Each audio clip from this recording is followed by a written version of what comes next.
Harut dan Marut adalah dua malaikat yang diutus oleh Allah ke negeri Babilonia. Nama kedua malaikat ini disebutkan di dalam Al-Quran pada surat Al-Baqarah ayat 102. Para mufassirin berlainan pendapat tentang yang dimaksud dengan dua malaikat itu. Ada yang berpendapat, mereka betul-betul malaikat dan ada pula yang berpendapat orang yang dipandang saleh seperti malaikat dan ada pula yang berpendapat dua orang jahat yang pura-pura soleh seperti malaikat.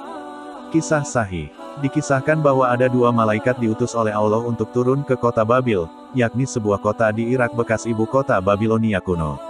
Nama kedua malaikat tersebut adalah Harut dan Marut. Pada saat itu, warga kota diliputi kegelisahan dan kesyirikan akibat tersebarnya sihir. Negeri yang saat itu dipimpin Raja Nebukadnezar pun kacau balau akibat tersebarnya sihir hingga dapat menyebabkan penyakit sampai membuat suami istri bercerai. Sihir yang tersebar tersebut bermula ketika Raja Nebukadnezar menahan orang-orang Yahudi setelah menyerang Palestina.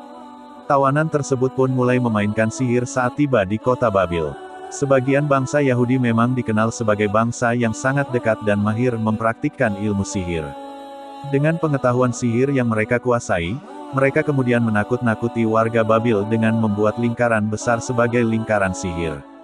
Demi melenyapkan ketakutan warga akibat sihir tersebut, maka diutuslah dua malaikat ke kota Babil, Harut dan Marut oleh Allah.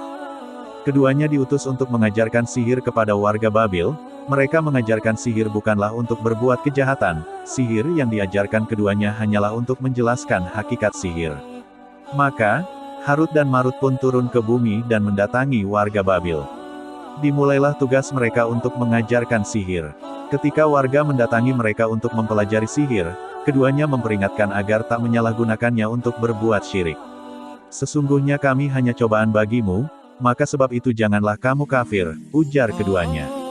Harut dan Marut pun kemudian menyampaikan ilmu dasar-dasar sihir dan cara melenyapkan lingkaran besar sihir yang dibuat Yahudi.